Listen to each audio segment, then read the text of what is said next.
Merdeka. Bersyukur kepada Tuhan karena sebentar lagi bangsa Indonesia akan merayakan kemerdekaan yang ke-75 tahun. Kita sama-sama bersyukur kepada Tuhan karena Tuhan sudah mengaruniakan kemerdekaan bagi bangsa kita selama 75 tahun ini. Pada pagi hari ini kita akan bersama-sama melaksanakan ibadah online GPDI Maranatha Malang. Saya mengucapkan selamat datang bagi seluruh Bapak Ibu Saudara dimanapun berada yang turut bergabung dalam ibadah online kita pada pagi hari ini. Sebelum kita memulai ibadah online kita pada pagi hari ini, saya menghimbau kepada Bapak Ibu Saudara sekalian untuk dapat mempersiapkan diri sebaik-baiknya, mempersiapkan hati dan kehidupan Bapak Ibu Saudara semua untuk siap diberkati Tuhan melalui ibadah online kita pada pagi hari ini. Saya rindu Bapak Ibu Saudara dapat terlibat aktif dalam ibadah online kita, mengikuti seluruh rangkaian ibadah online kita pada pagi hari ini dari awal sampai selesainya. Bapak Ibu Saudara dapat terlibat aktif dalam ikut memuji Tuhan, menyembah Tuhan, bahkan mendengarkan firman Tuhan yang akan disampaikan oleh pembicara spesial pada pagi hari ini yang datang dari luar kota. Beliau bernama Pastor Elisheba Sutopo, beliau juga adalah salah satu anggota Sound of Praise dan pembicara yang terkenal di kota Surabaya. Saya bersyukur karena Tuhan memberikan kesempatan ini bagi gereja kita GPDI Maranatha Malang. Saya yakin dan percaya setelah menyelesaikan ibadah online kita pada pagi hari ini, Bapak Ibu bisa mendapatkan berkat yang luar biasa untuk siap menjalani kehidupan Bapak Ibu Saudara lebih luar biasa lagi di dalam Tuhan. Mari kita awali ibadah online kita pada pagi hari ini dengan berdoa.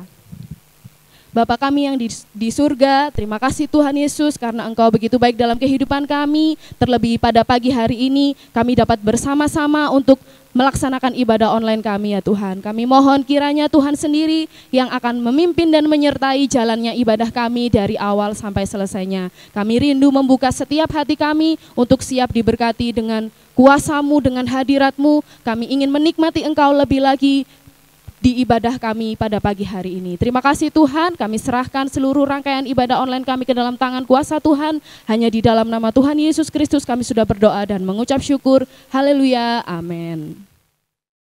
Wow, happy Sunday. Yang siap memuji Tuhan, keluarkan suara. Benteng hidupku.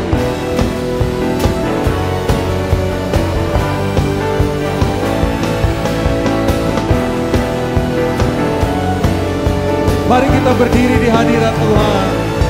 Nyanyikan lagu ini. Berjalan bersamamu, tak akan ku gentar, tanganmu menopangku, jalani kehidupan. Kau angkatku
senang ada di hadirat-Mu Tuhan.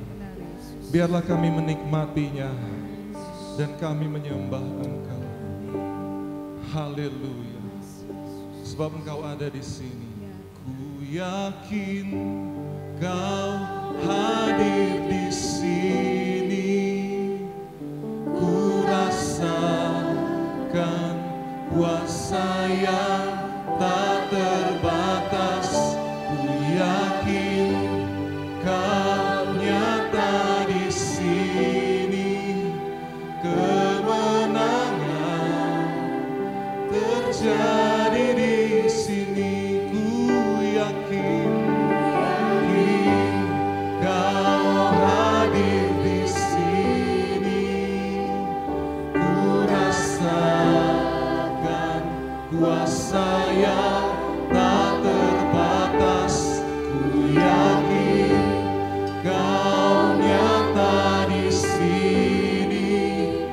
Kemenangan, oh yes, terjadi di sini.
Lebih dalam lagi kehadiran Tuhan, menyembah dengan indah dan dengan intim.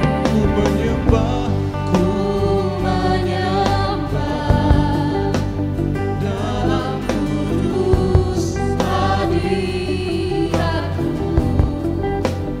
Hadiri tata kasih karunia-Mu Bapa.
buat hadirat-Mu Tuhan.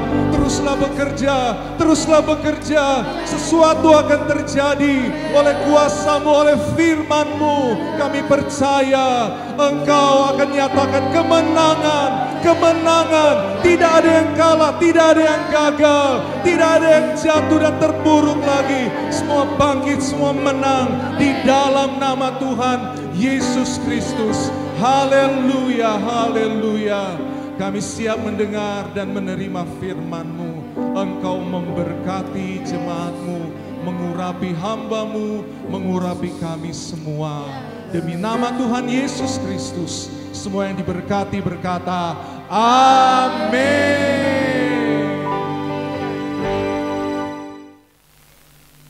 Puji Tuhan, selamat kita bertemu kembali. Sebentar kita akan memberikan persembahan dan kita akan mendengarkan firman Tuhan terlebih dahulu. Saya masih akan menyambung firman Tuhan persembahan beberapa waktu yang lalu tentang pemeliharaan Allah bagian yang kedua. Kita akan melihat di dalam firman Tuhan, di dalam Yosua pasal yang ke-14 ayat yang ke-10. Jadi sekarang sesungguhnya Tuhan telah memelihara hidupku seperti yang dijanjikannya. Saya juga akan bacakan dari terjemahan yang lain. Jadi sekarang lihatlah bagaimana Tuhan telah memelihara hidupku, membuat aku survive dan segalanya baik sepanjang waktu itu seperti yang dapat kamu lihat. Ketika Tuhan memelihara, pemeliharaan Tuhan itu akan dapat dilihat dan disaksikan oleh orang lain. Ketika Tuhan memelihara, pemeliharaan Tuhan itu adalah sampai pada taraf segalanya baik atau well all, dan dikatakan di sana sepanjang waktu itu. Sepanjang waktu itu adalah sepanjang waktu apa? Kaleb di sini berkata, sepanjang waktu itu adalah sepanjang waktu ketika dia menghadapi raksasa-raksasa. Raksasa-raksasa di sini adalah gambaran daripada masalah atau tantangan yang sangat besar.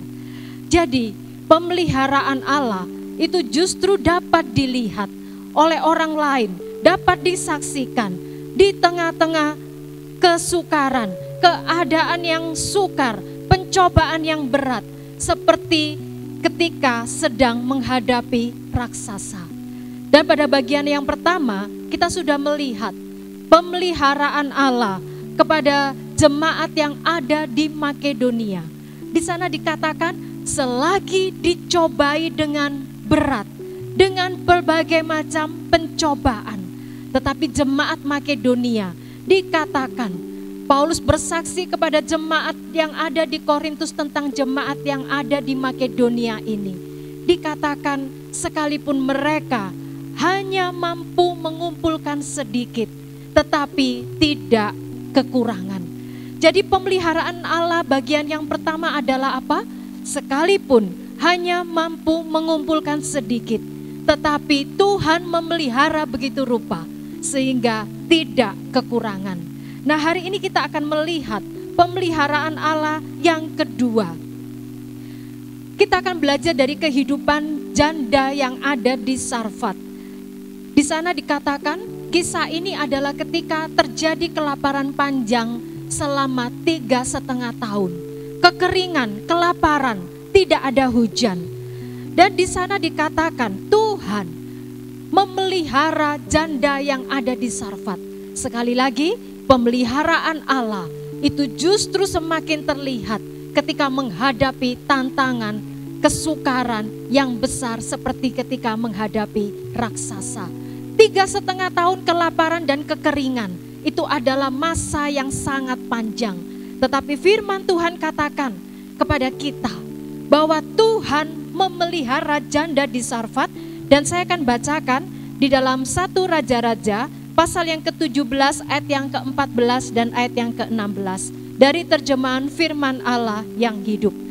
Karena Tuhan Allah Israel telah mengatakan bahwa tepung dalam wadahmu dan minyak dalam botolmu tidak akan berkurang sampai Tuhan mendatangkan hujan lagi ke atas muka bumi. Ayat yang ke-16, tepung dalam wadah itu dan minyak dalam botol itu tidak pernah berkurang berapapun banyaknya yang mereka ambil untuk keperluan mereka sesuai dengan janji Allah yang dinyatakan melalui Elia.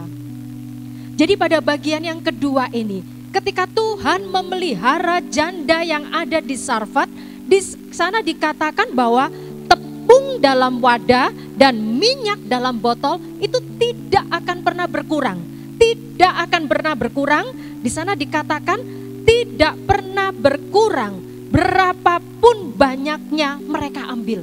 Jadi saudara, ketika Tuhan memelihara janda yang ada di Sarfat sepanjang masa kelaparan dan kekeringan panjang 3,5 tahun, di sana dikatakan Tuhan pakai metode yang lain lagi. Berapapun minyak itu diambil, berapapun tepung itu diambil, di sana dikatakan tidak pernah berkurang seberapapun banyaknya mereka ambil. Luar biasa ya. Jadi diambil berapapun, sebanyak yang mereka mau, yang mereka perlu.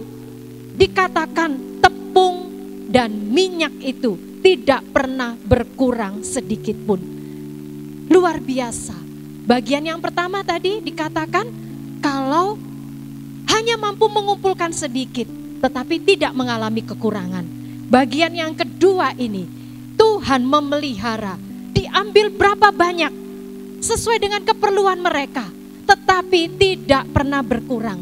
Dan kita akan melihat yang ketiga, metode Allah ketika memelihara umatnya. Seperti yang sudah pernah kita belajar beberapa waktu yang lalu, ketika Yesus memberi makan 5.000 orang. Hanya ada 5 roti dan 2 ikan. Tetapi ketika dibagikan untuk mencukupi kebutuhan 5.000 orang laki-laki, diperkirakan 15.000 bersama dengan perempuan dan anak-anak.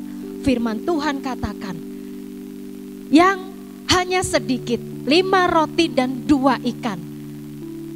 Justru di akhir kisah semakin bertambah banyak, berlipat kali ganda. Kalau kita lihat, Tuhan punya begitu banyak macam cara untuk memelihara. Mungkin hanya mampu mengumpulkan sedikit, tetapi biar sedikit tidak kekurangan. Atau mungkin Tuhan pakai cara yang kedua, diambil seberapa banyaknya untuk mencukupi keperluan, tetapi tidak pernah berkurang. Atau bahkan Tuhan pakai metode yang ketiga, dipakai, diambil, bukannya berkurang, tetapi semakin bertambah banyak, berlipat kali ganda. Dan dikatakan oleh firman Tuhan, sisa 12 bakul. Dari yang awalnya hanya 5 roti dan 2 ikan.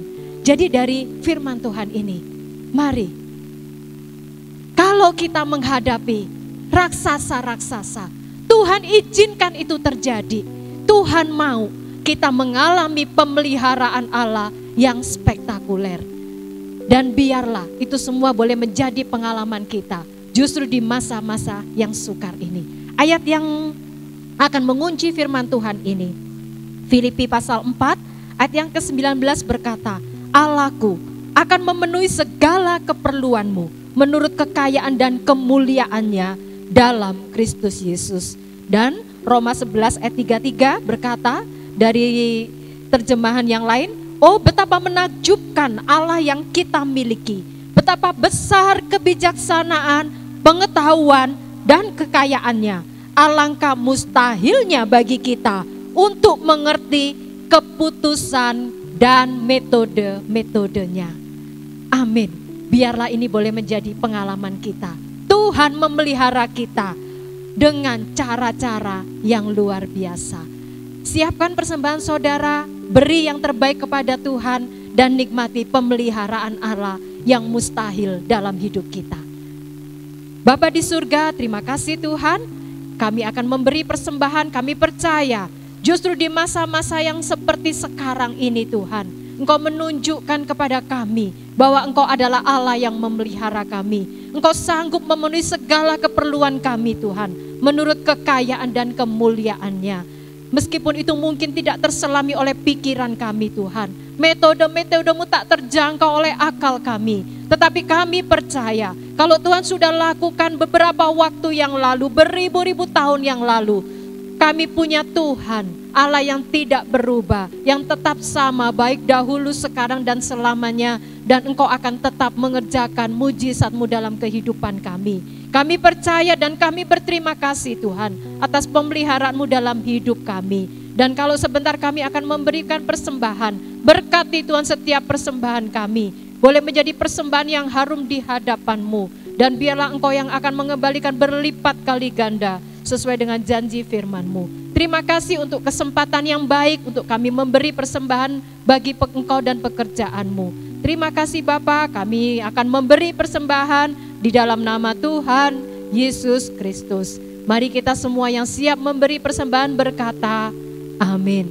Tuhan memberkati persembahan saudara. Haleluya, amin. Halo GPDI Maranatha, senang sekali kita bisa berjumpa melalui media yang seperti ini pada hari ini. Perkenalkan dulu, nama saya Elisha Basutopo. Saya tergabung dengan sebuah gereja lokal yang bernama Alpha Omega Church dan sebuah kelompok musik yang namanya Sound of Praise, kalau Anda barangkali pernah dengar. Dan hari ini adalah pertama kalinya mungkin ya kita berjumpa buat sebagian dari Anda. Beberapa tahun lalu saya dengan Sound of Praise pernah mampir ke GPDI Maranatha di Malang. Dan saya mengucapkan salam hormat dan terima kasih untuk gembala Anda, Bapak Pendeta Andre Mengko dan juga Ibu Liz, yang sudah mengizinkan saya untuk hari ini bisa share dengan Bapak Ibu dan saudara-saudara sekalian. Kak Liz, begitu saya memanggilnya ya, dia adalah kawan serumah dengan saya waktu kami dulu sama-sama menjalani training dan sekolah di School of Theology di City Harvest Church di Singapura. Nah, hari ini kesempatan yang luar biasa sekali kalau kita bisa berjumpa baik melalui online dan gadget kita masing-masing. Dan tentunya juga hari ini memperingati Hari Kemerdekaan bangsa kita yang tercinta Indonesia, dan mendoakan hal-hal yang luar biasa juga akan Tuhan kerjakan di dalam bangsa dan negara kita. So, Bapak Ibu Saudara sekalian, saya mau mengawali dengan sharing sedikit nih tentang apa yang terjadi dalam hidup saya. So, beberapa minggu yang lalu, company cleaning rumah saya itu menawarkan jasa fogging disinfektan gratis untuk para membernya. Itu ya, namanya gratisan, masa ya kita nolak ya kan? Ini kan istilahnya tuh ya barang gratis, siapa yang nggak mau gitu loh. Gitu. Nah, waktu orangnya datang, prosesnya itu cepet banget. Dan satu rumah itu mereka semprot dengan disinfektan yang menggunakan alat-alat yang high pressure ya, tekanan besar, untuk mengalirkan disinfektan itu ke semua area rumah. Itu jadi dari yang di dalam-dalam, di kamar, di kolong, kemudian di selempitan, ini kan kita orang Jawa Timur ya. Jadi di selempitan kulkas, di lemari, itu mereka semprot. Nah, sebuah fun fact tentang diri saya, bahwa saya tuh suka rumah saya tuh bersih gitu. Kalau lantai ada debu-debu manja gitu, saya kurang nyaman. Dan walaupun rumah saya tahu sangat jauh dari sempurna, saya mengusahakan gitu untuk barang-barang itu enggak, nih loh bahasa aslinya nih ya, kita yang paham nih ya, bahasa aslinya tuh gini, pating selengkerah. Ya ya kan nih, yang Jawaan nih pasti tahu ya kan, itu artinya tersebar di mana-mana di seluruh penjuru rumah gitu. Nah kalau itu terjadi itu bisa menimbulkan resiko kecerewetan itu keluar dari dalam diri saya yang harus ditanggung oleh orang rumah saya gitu. Nah dalam pemikiran saya kira rumah saya tuh udah baik ya, walaupun mungkin memang nggak sempurna banget ya, tapi saya kira ya udah cukup bersih lah, inilah kira-kira ya, saya tuh puas dengan apa yang ada.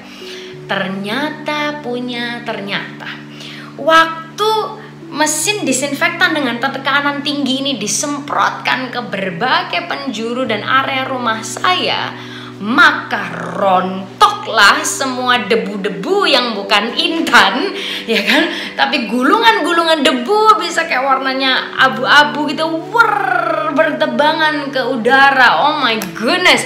Dan bukan hanya itu, ternyata Bapak Ibu Saudara sekalian, ternyata ada kayak sayap kecoa yang cuman sudah tinggal sayapnya. Kemudian di area berbeda di rumah itu ternyata ada yang badannya doang. Jadi saya sampai mikir, oh my goodness, apa ini? Gitu, saya kira rumah saya sudah bersih, tapi ternyata mesin dengan high pressure dengan tekanan tinggi ini mengekspos kotoran-kotoran yang tersembunyi di rumah saya, yang selama ini saya pikir saya sudah puas dengan apa yang ada. Ternyata.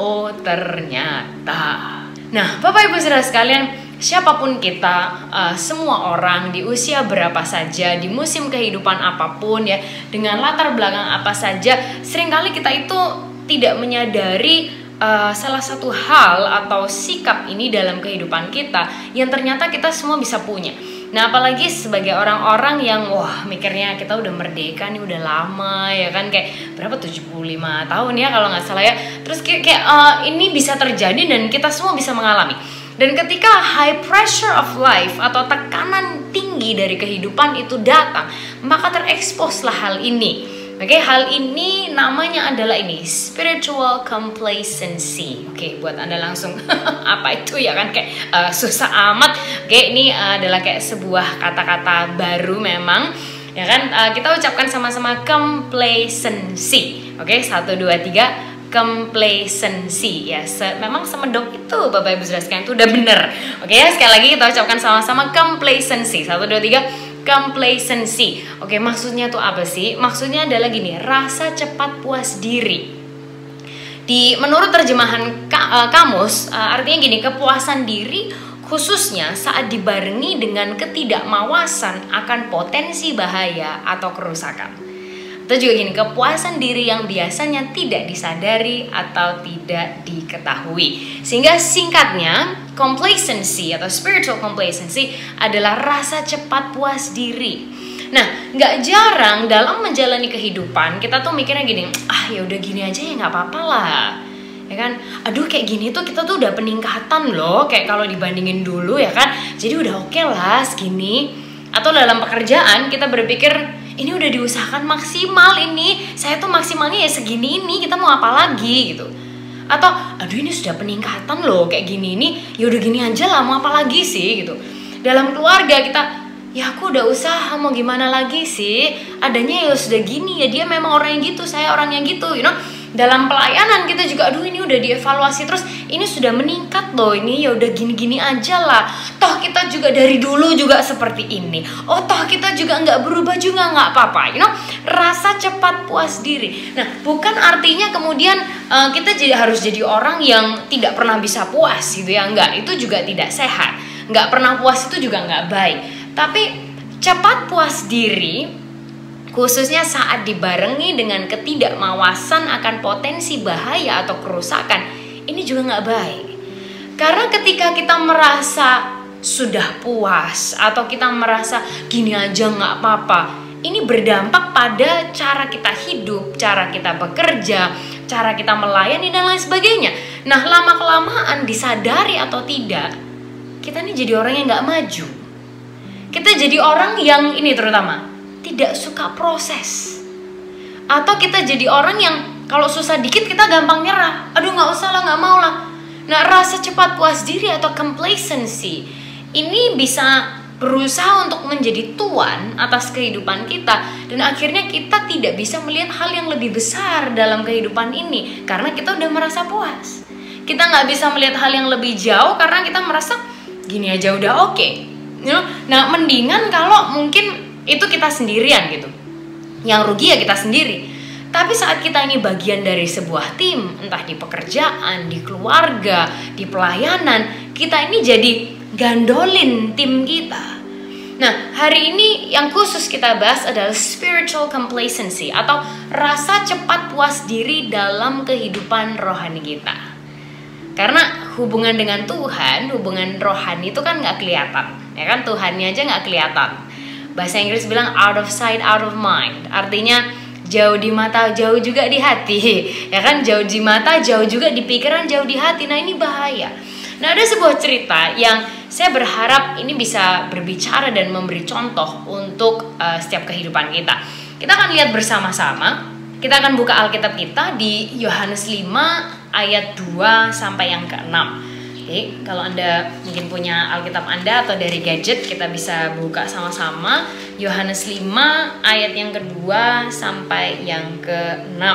Oke, kita kalau bisa kita akan baca sama-sama. Jadi Anda di ruangan Anda masing-masing dan saya di sini, kita akan lakukan bersama-sama.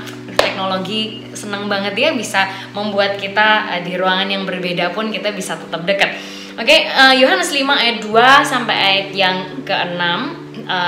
Kita baca bersama-sama dalam hitungan yang ketiga. Oke, 1, 2, 3. Di Yerusalem, dekat pintu gerbang domba, ada sebuah kolam yang dalam bahasa Ibrani disebut Bethesda.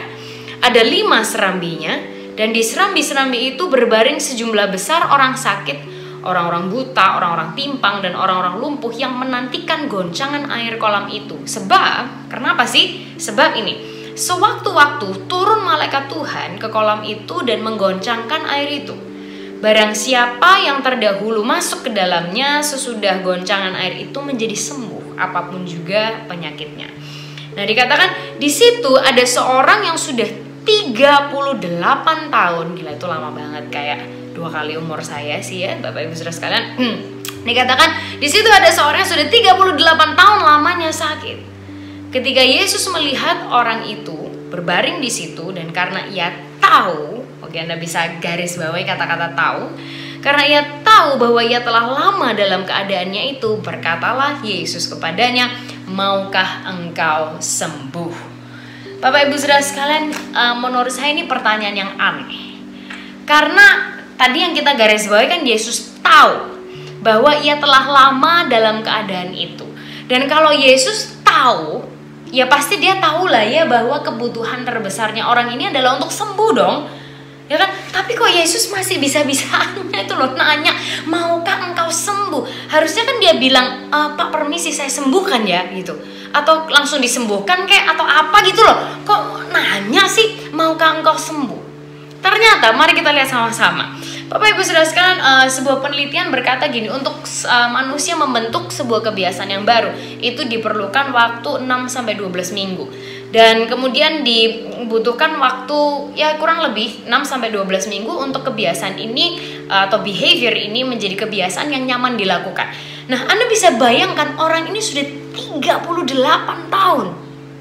Ini sudah mengakar di dalam dirinya. Dan di awal mungkin dia berharap, wah kesembuhan bisa terjadi. Tapi kemudian lama-lama dia jadi complacent. Dia berpuas diri. Dan bukan hanya itu, complacency itu sudah menjadi tuan atas kehidupannya. Dia, ya mungkin memang ginilah keadaan saya ya. Dia kayak, ya memang aku dilahirkan begini ya. Ya keadaannya ya ginilah. Dia merasa ya udah mau gimana lagi dengan keadaannya. In fact, it's been 38 years. Ini udah 38 tahun. Dan kalau udah selama itu ya memang sudah benar adanya seperti itu pikirnya. Nah, sehingga Yesus dia harus ngecek dan make sure gimana kondisi orang ini. Bukan kondisi fisiknya, itu udah jelas kelihatan. Tapi Yesus kepengen cek gimana temperatur complacency atau rasa puas diri orang ini. Nah, karena Yesus dia tahu, dia juga tahu bahwa dia perlu ngecek gimana hati, pikiran, dan semangat orang ini masih mau gak dia gitu. Atau rasa cepat puas diri itu sudah terlalu mengaburkan semangat orang ini. Kita lihat jawabannya. Oke, Yohanes 5 ayat 7. Jawab orang sakit itu kepadanya, perhatikan, Tuhan, tidak ada orang yang menurunkan aku ke dalam kolam itu apabila airnya mulai goncang. Dan sementara aku menuju ke kolam itu, orang lain sudah turun mendahului aku. Oke. Ditanyanya apa, jawabnya apa, ya kan? Saya gini, Bapak tuh ditanyain mau apa enggak sembuh, ya kan? Kok jawabannya nggak sesuai dengan pertanyaannya gitu? Ditanya mau atau enggak, jawabannya apa? Alasan. Sehingga perhatikan Bapak Ibu Saudara sekalian, complacency atau rasa cepat puas akan membuat kita cari alasan. Rasa cepat puas diri akan membuat kita cari alasan dalam segala aspek, khususnya kehidupan rohani kita. You know, when we feel complacent, waktu kita merasa cepat puas diri, yang mana seringnya ini nggak kita sadari. Ada yang baru beberapa bulan, ada yang beberapa minggu, ada yang mungkin yang sebagian dari kita udah merasa ya memang adanya kayak gini. Sama seperti orang yang lumpuh ini, ya kan, kita kadang-kadang merasa ya gereja ya susah ya, coba gimana, saya mau datang nggak boleh ya kan, adanya gini, ya mau gimana lagi ya gitu, atau kan ya online ya kan susah ya kan, sedikit ya nggak gini ya, oke, aduh malah nggak fokus, aduh kayak rasanya kayak nonton, you know, atau ya kalau pas sempet lah mungkin kita lihat ya, kalau nggak aduh ya mungkin ya berarti kita lupa ya gitu, atau oh sekalian aja lah mungkin ya nanti kapan-kapan. You know, rasa complacency atau rasa cepat puas diri akan membuat kita cari alasan. Apalagi saat complacency itu disadari atau enggak nih ya, sudah menjadi tuan atas hidup kita, kita akan makin jago cari alasan dan bahkan nyalahkan orang lain. Okay, so A.W. Tozer, seorang pendeta dan penulis yang terkenal di zamannya, mengatakan gini, complacency is a deadly foe for all spiritual growth. Bahasa Indonesianya, rasa berpuas diri adalah musuh yang mematikan untuk semua pertumbuhan rohani. Bapak Ibu Saudara sekalian, Anda bisa bayangkan kalau musuh yang berbahaya itu jadi tuan atas hidup kita. Udah sering kali terjadinya kita nggak sadar, akibatnya terlalu fatal. Dan ini dikatakan musuh yang mematikan untuk semua pertumbuhan rohani. Oke, semua itu berarti lebih luas dari diri kita. Karena apa? Semua pertumbuhan rohani, baik diri kita, pasangan kita, anak kita, semua orang di sekitar kita. Dan tahukah saudara, penelitian bilang gini, orang tua, ini pertama nih ya, orang tua yang tidak memperhatikan pertumbuhan rohani, anak-anaknya akan 3 kali lebih tidak peduli pada pertumbuhan rohani mereka daripada orang tuanya. That's pretty crazy. Atau yang kedua bilang gini, bilangan research, sebuah lembaga penelitian di Indonesia, mengatakan gini, 1 dari 5 remaja Kristen di Indonesia, berarti 20%, merasa orang tuanya tidak pernah memberikan perhatian pada pertumbuhan pribadinya. Kemudian yang berikutnya adalah gini, 3 dari 4 remaja Kristen di Indonesia, berarti 75%, merasa tidak mendapat bimbingan yang cukup dari orang tua atas pertumbuhan spiritualitasnya. 75% our next generation. Ini intense, Bapak Ibu Saudara sekalian. Dan sehingga gini, rasa cepat puas diri, ya kepuasan diri khususnya saat dibarengi dengan ketidakmawasan akan potensi bahaya atau kerusakan, atau kepuasan diri yang biasanya tidak disadari, tidak diketahui. Ini bukan bos atau tuan yang seharusnya ada dalam hidup kita, siapapun kita, berapapun usia kita. Dan seringkali kita yang sudah lebih lama jadi orang Kristen, termasuk diri saya, ya kan, kita kan berpikir, kita udah biasa kalau yang gitu-gitu. Kalau yang gitu ya, sorry ya, kita udah tahu, itu mah ya udah biasa ya. Justru Bapak Ibu Saudara sekalian, itu yang bahaya. Karena kita merasa we're all good, kita aman, you know. Nah, Yesus sudah mengingatkan, dan ini yang perlu kita perhatikan baik-baik. Oke, Yohanes 10 ayat yang ke-10, saya akan bacakan dari terjemahan bahasa Indonesia masa kini. Bilang gini, pencuri datang hanya untuk mencuri, untuk membunuh dan merusak atau membinasakan. Tetapi aku datang, Yesus maksudnya, supaya manusia mendapat hidup berlimpah-limpah. Nah, ini disebutkan pencuri, Bapak Ibu Saudara sekalian. Kenapa kok pencuri? Kenapa kok nggak perampok? Ya kan? Karena orang kalau dirampok akan kerasa. Oke, rumah saudara dirampok orang, TV-nya hilang, ya kan? Terus perabot Anda atau Gucci atau piring atau apa yang mahal itu hilang tiba-tiba, ya kan? Terus PlayStation anak Anda hilang, ya kan? Atau apa deh hilang, kerasa. Dirampok 500 juta, 50 juta, kerasa. Tapi bayangkan kalau diambil 5.000 aja, 5.000, 2.000, 3.000, 5.000, 2.000 kita ambil, ya udahlah, ya kan? Katanya gini, don't rich people difficult, jangan kayak orang susah, katanya, ya kan?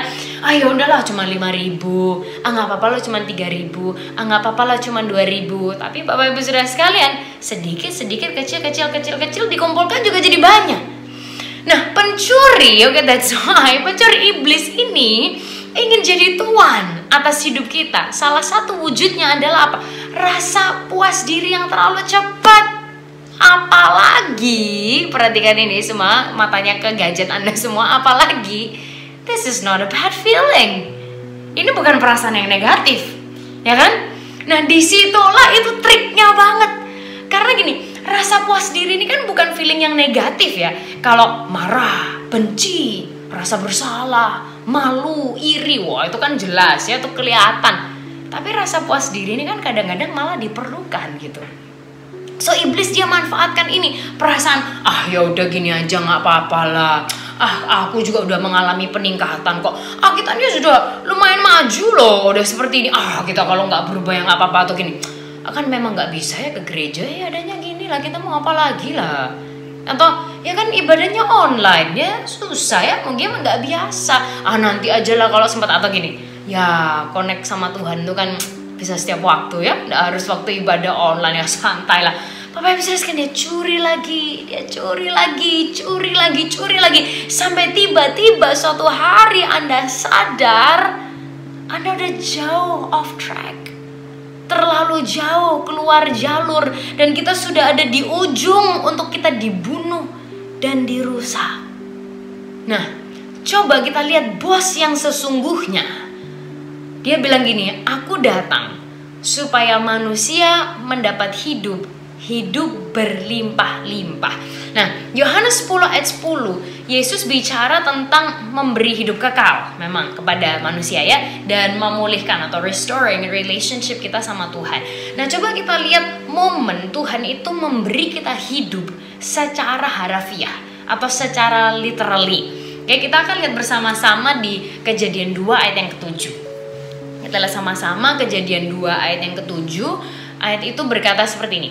Ketika itulah, kita ucapkan sama-sama 2, 3. Tuhan Allah membentuk manusia itu dari debu tanah dan menghembuskan nafas hidup ke dalam hidungnya.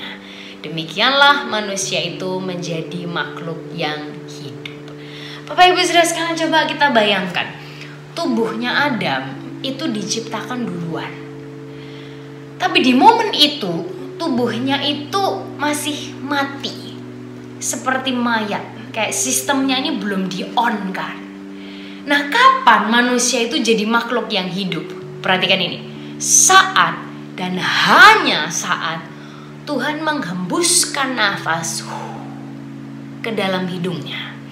Di momen itulah Adam menjadi makhluk yang hidup baik secara tubuh, jiwa, dan rohnya.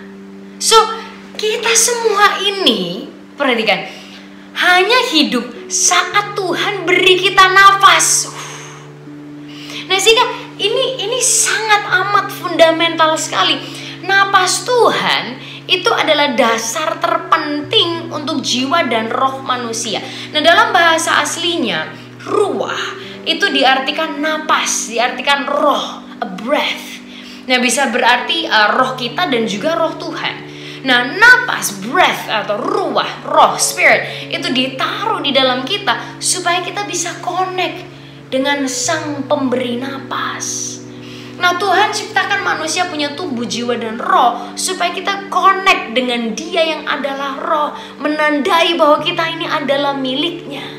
Nah, sehingga kita ini terlalu dependent, terlalu tergantung sama Tuhan untuk kita tuh menyepelekan kehidupan rohani, atau kita terlalu cepat puas diri dengan relationship kita sama Tuhan. So, kita bisa ingatkan diri kita pada hari ini. There is God's breath in my every breath. Oh boy, gue Elisheba adalah ini. Ada nafas Tuhan dalam setiap nafas saya.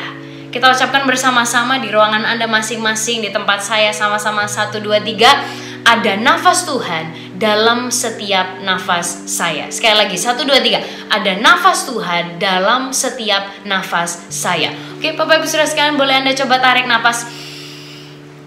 Hembuskan. Itu Tuhan. Sekali lagi ya, sekali lagi tarik nafas. Hembuskan. Itu Tuhan. Ada nafas Tuhan dalam setiap nafas kita. Oke, Anda yang lagi di YouTube boleh pergi ke kolom komen ya, terus ketikan deh di kolom komen. Ada nafas Tuhan dalam setiap nafas saya. Oke, right now. Anda yang lagi bisa nih ya, kalau nggak bisa panggil tuh anak, cucu, keponaan, saudara tuh, suruh bantuin Anda. Ya kan, ada nafas Tuhan dalam setiap nafas kita. Nah, sehingga saat spiritual complacency atau rasa cepat puas diri secara rohani itu mau menguasai diri kita, kita perlu ingatkan diri kita, kasih tahu diri kita. Kalau perlu Anda tarik nafas. Itu Tuhan, ada nafas Tuhan dalam setiap nafas saya. Nah, Bapak Ibu Saudara sekalian, ada seorang pria, dia ini berusia 93 tahun di Italia, dan dia terkena sakit pernapasan. Waktu itu setelah dia pergi ke rumah sakit dan dia dibantu dengan alat bantu dan lain sebagainya, setelah treatment atau perawatannya selesai, dia diberi invoice ya, atau bill atau nota tagihan, diberi bond untuk dia membayar penggunaan ventilator. Waktu dia lihat bondnya, dia nangis. Waktu itu dokter dan perawat di sekitarnya berusaha untuk menenangkan dia, encourage, Pak jangan nangis, nggak apa-apa. Kemudian Anda tahu dia jawab gini, aku bukan nangis karena jumlah uangnya. Dia bilang, saya punya uang kok untuk bayar ini. Dia bilang, saya hanya nangis karena selama 93 tahun saya pakai udaranya Tuhan untuk napas, saya nggak pernah bayar. Ternyata untuk pakai ventilator 1 hari di rumah sakit itu menghabiskan uang 500 euro, kurang lebih 8 juta rupiah. Terus dia bilang, kamu tahu nggak seberapa banyak aku nih hutang sama Tuhan, dan aku nggak pernah bersyukur sama Tuhan tentang hal ini sebelumnya. Bapak Ibu Saudara sekalian, di ruangan Anda masing-masing boleh sekali lagi kita tarik nafas, hembuskan. Thank you Jesus. Terima kasih Tuhan. Ada nafas Tuhan dalam setiap nafas saya dan nafas saudara. Tuhan sudah kasih dirinya. Tuhan malah buat gini, hal yang terpenting dalam kehidupan kita, nafas kita, itu mengkonekkan kita dengan Dia. Dia sudah melakukan dan sudah memberikan semuanya, semua yang Dia bisa, yang Dia miliki untuk Anda dan untuk saya.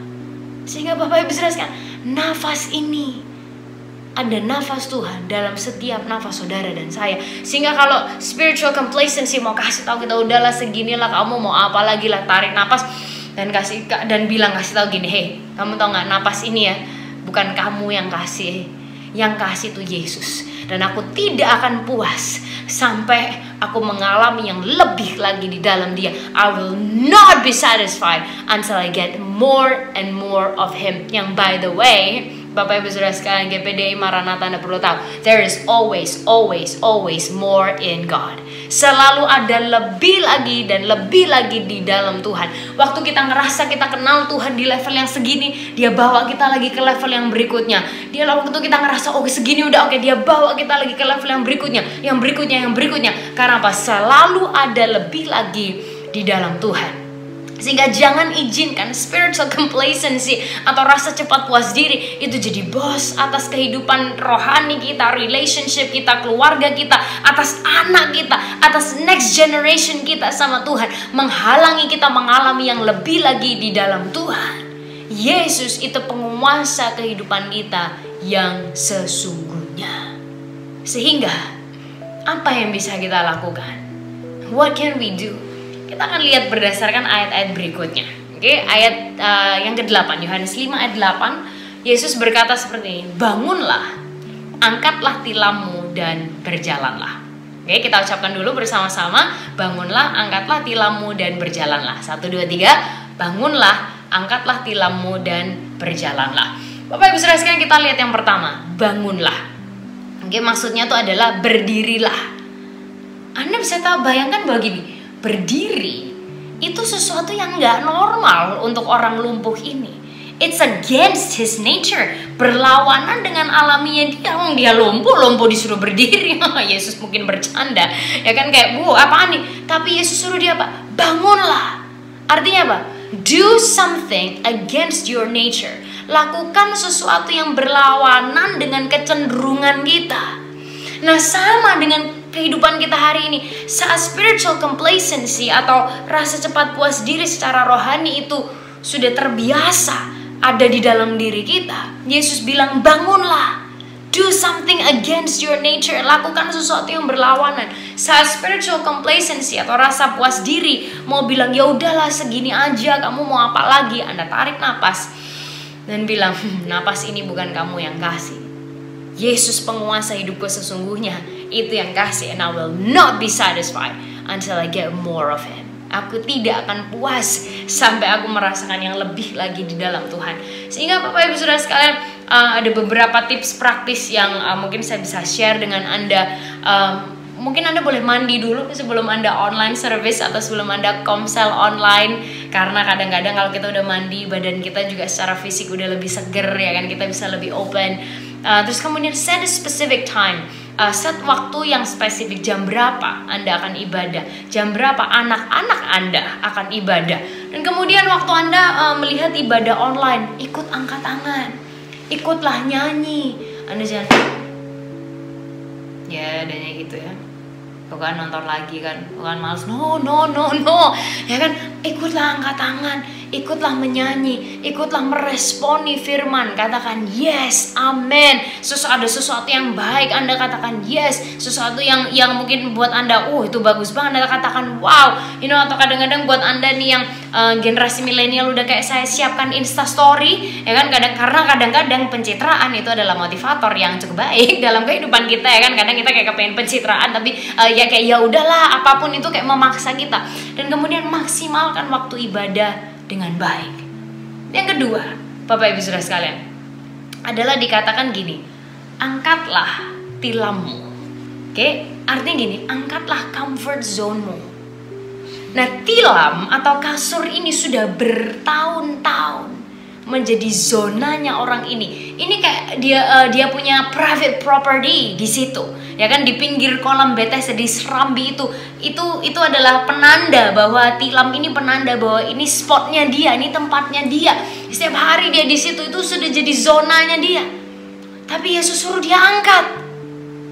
Angkat arti literalnya gini, ambil, angkat dan jauhkan. Sehingga artinya jauhkan zona nyamanmu supaya, perhatikan, semua mata boleh lihat gadget Anda, supaya saat kamu berdiri dan sebentar lagi kamu akan jalan, kamu gak merasa kamu harus bergantung kepada tilammu ini lagi. Nah, buat kita hari ini, Yesus bilang buat Anda, angkat tilammu. Apa hal-hal yang selama ini udah jadi zona nyaman kita? Yesus ngajak kita untuk gulung itu, untuk supaya kita nggak tergoda untuk kembali ke sana lagi. Anda apa? Anda nggak nyaman being responsive? Anda mungkin apa? Nggak nyaman ngajak teman?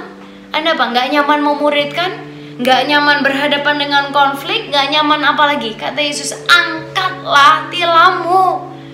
Kadang-kadang mungkin nih buat Anda yang parents, Anda yang orang tua, nggak nyaman buat ngobrol tentang hal rohani sama anak Anda. Tapi coba Anda ingat ini, orang tua yang tidak memperhatikan pertumbuhan rohani, anak-anaknya akan 3 kali lipat lebih tidak perhatian daripada mereka. Pembilangan research bilang gini, 1 dari 5 remaja Kristen di Indonesia merasa orang tuanya tidak pernah memberikan perhatian pada pertumbuhan pribadinya. 20%, dan ini yang gila banget. 3 dari 4 remaja Kristen di Indonesia, 75% remaja Kristen di Indonesia merasa tidak mendapat bimbingan yang cukup dari orang tua atas pertumbuhan spiritualitasnya. Ini ajakan buat kita. Maukah kita angkat tilam kita supaya kita gak bersandar pada zona nyaman itu, take the step. Karena mujizat sudah ada di situ. Dan dari dulu banget pas Tuhan panggil umatnya, dia udah berpesan, Bapak Ibu saudara sekalian, Ulangan 6 ayat 5-9, saya bacakan dari terjemahan bahasa Indonesia masa kini. Katanya gini, cintailah Tuhan Allahmu dengan sepenuh hatimu, tunjukkanlah itu dalam cara hidupmu dan dalam perbuatanmu. Jangan sekali-kali melupakan perintah-perintah yang saya berikan kepadamu hari ini. Ajarkanlah kepada anak-anakmu. Hendaklah kamu membicarakannya di dalam rumah dan di luar rumah, pada waktu beristirahat, waktu bekerja, dan seterusnya dan seterusnya. Bapak Ibu saudara sekalian, ayatnya mengatakan gantung di pintu rumahmu, taruh di jadi gelang dan lain sebagainya. Bapak Ibu saudara sekalian, untung banget sekarang udah nggak perlu taruh-taruh di depan pintu rumah, ya nggak, atau dipakai di gelang-gelang di tangan kita. Semua sudah ada apa? On our phones. Our gadget udah ada di handphone dan gadget kita. Tapi perlu kita ulang, perlu kita ajarkan, kita tekankan, kita arahkan, kita playkan untuk anak-anak dan next generation kita. Yang belum punya anak, kita punya anak-anak rohani yang kita muridkan. Hey, bangun kehidupan mereka, bangun relationship sama mereka. Jangan sampai ada generasi yang miss out tentang hubungan pribadi dengan Tuhan dari sejak usia dini, while sebenarnya everything atau segala hal itu ada di dalam genggaman tangan kita. Yang berikutnya, Bapak Ibu saudara sekalian, yang ketiga, yang terakhir, dikatakan bangunlah, ya kan, do something against your nature. Yang kedua, angkatlah tilammu, pergi dari comfort zone. Yang ketiga adalah berjalanlah. Artinya apa? Hidupi. Relationship dengan Tuhan itu bukan level-level yang harus kita unlock dalam hidup ini, macam kalau kita main video game ya, atau kayak permainan atau sebuah pencapaian. Oh, checklist nih, kita udah bagus. No. Relationship dengan Tuhan adalah perjalanan sepanjang kehidupan ini. Dan Anda yang sudah jauh lebih berpengalaman, lebih usia daripada saya, Anda udah tahu. Sehingga Bapak Ibu saudara sekalian, enjoy the walk with Jesus. Ayo kita nikmati perjalanan dengan Yesus ini. Hanya Dia pribadi yang konstan, yang tidak berubah dan selalu setia untuk kehidupan Anda dan kehidupan saya. Sehingga jalani kehidupan ini bersama dengan Yesus dan prinsip-prinsipnya. Kalau Anda sudah lama mencari, mungkin waktu Anda nonton ibadah online ini, Anda udah mencoba banyak sekali hal dalam kehidupan ini, dan Anda masih tetap gak puas, hati Anda ada sesuatu yang ganjel, yang gak tenang. Hari ini jawaban saudara, Yesus. Jesus is your answer. Dan saat Anda minta Dia menemui saudara, Dia temui saudara. Dan bahkan firman-Nya bilang, mendekatlah kepada Dia dan Dia akan mendekat kepada kita, menjumpai hidup kita, making a connection dan relationship dengan hidup kita. So rasa puas diri itu bukan tuan dan bukan penguasa atas hidup kita. Ada nafas Tuhan dalam setiap nafas Anda dan saya. Sekali lagi kita tarik nafas, hembuskan. Ada Tuhan di sana. Ada nafas Tuhan dalam setiap nafas Anda dan saya. Sehingga mari kita bangunlah, lakukan sesuatu yang berlawanan dengan kecenderungan kita atau kemalasan kita, atau rasa puas diri kita. Yang kedua, angkatlah tilam kita, menjauh dari comfort zone kita. Dan yang ketiga, berjalanlah, hidupi apa yang Tuhan sudah ajarkan. Mari kita berdoa bersama-sama. Tuhan Yesus, bersyukur untuk hari yang indah bersama dengan GPDI Maranatha Malang ya Tuhan.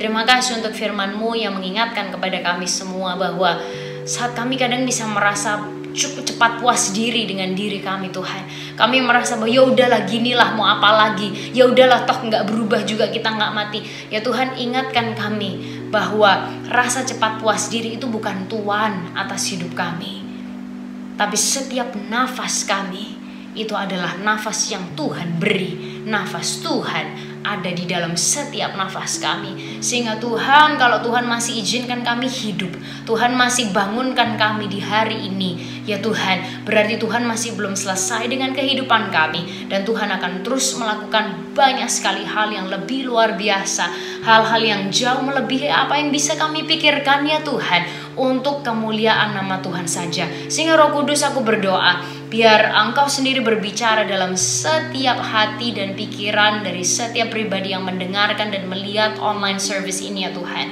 Supaya kami gak jadi orang yang hanya cepat puas, tapi kami menyadari ada nafas Tuhan dalam setiap nafas kami. Dan nafas yang Tuhan beri itu akan kami gunakan semaksimal mungkin untuk kemuliaan nama Tuhan. Berikan kami terus semangat, berikan kami antusiasme, berikan kami spirit yang baru Tuhan, a refresh, a renewed spirit, atau hati yang juga dibarui Tuhan di dalam Engkau. Ya Tuhan, mengetahui bahwa Tuhan belum selesai dengan kehidupan kami, masih banyak hal-hal yang jauh lebih besar yang sudah Tuhan siapkan untuk setiap kehidupan kami. Aku berdoa memberkati setiap pekerjaan, setiap rumah tangga, setiap kehidupan pernikahan, setiap hubungan orang tua dengan anak, setiap masa depan ya Tuhan, setiap karir, pekerjaan, keuangan diberkati luar biasa oleh Tuhan, hanya untuk satu tujuan, untuk kemuliaan nama Tuhan saja. Apapun yang terjadi dengan kehidupan kami, whatever season we may be in, ingatkan kami Tuhan bahwa tangan Tuhan itu yang perkasa itu selalu memegang kehidupan kami. Kami tidak pernah berjalan sendiri, tapi tangan Tuhan memastikan kami melihat kemenangan yang asalnya hanya daripada Tuhan.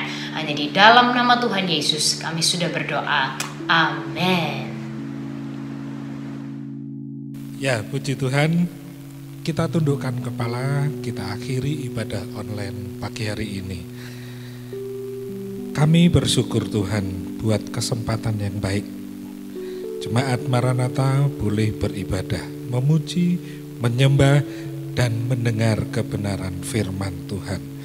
Karunia Tuhan sudah Engkau limpahkan di dalam kehidupan jemaat. Terima kasih, kami percaya Roh Kudus senantiasa hidup dan ada di dalam hati kami. Berdoa kalaupun ada jemaat yang belum bisa beribadah, mari Tuhan beri kesehatan, sukacita agar tetap dapat mengikuti ibadah online. Kami juga berdoa untuk bangsa Indonesia saat ini boleh merayakan kemerdekaan. Mari Tuhan lindungi bangsa Indonesia ini dari berbagai cobaan, kuasa-kuasa yang tidak baik. Kami percaya tangan-Mu, tangan Tuhan boleh menopang bangsa Indonesia. Terima kasih. Kami juga doakan MRT yang masih berjalan, Tuhan tolong berapapun kami butuhkan, Tuhan mampu untuk memberi. Terima kasih. Kami akhiri ibadah online pada pagi hari ini memberkati seluruh jemaat Maranatha. Terima kasih, terima kasih. Mari kedangkan tangan kita, Tuhan memberkati engkau dan melindungi engkau. Tuhan menyinari engkau dengan wajah-Nya dan memberi engkau kasih karunia. Tuhan menghadapkan wajah-Nya kepadamu dan memberi engkau damai sejahtera. Terima kasih. Dalam nama Tuhan Yesus Kristus kami sudah berdoa dan mengucap syukur. Mari semua katakan amin. Tuhan memberkati. Di minggu yang akan datang tetap diberkati Tuhan. Amin.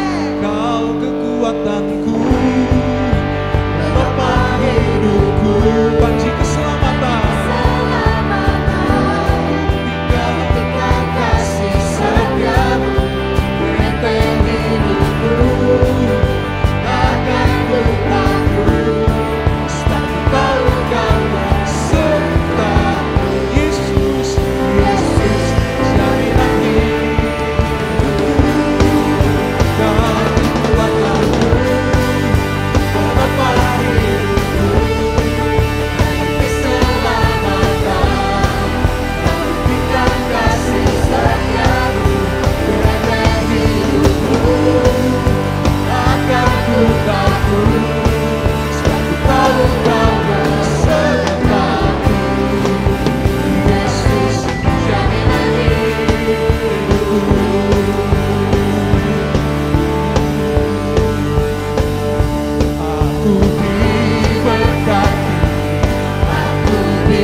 Puji Tuhan, kita telah menyelesaikan ibadah online kita pada hari ini. Saya yakin dan percaya Bapak Ibu Saudara semua sudah menikmati berkat Tuhan, mengalami mujizat Tuhan, mengalami kuasa Tuhan.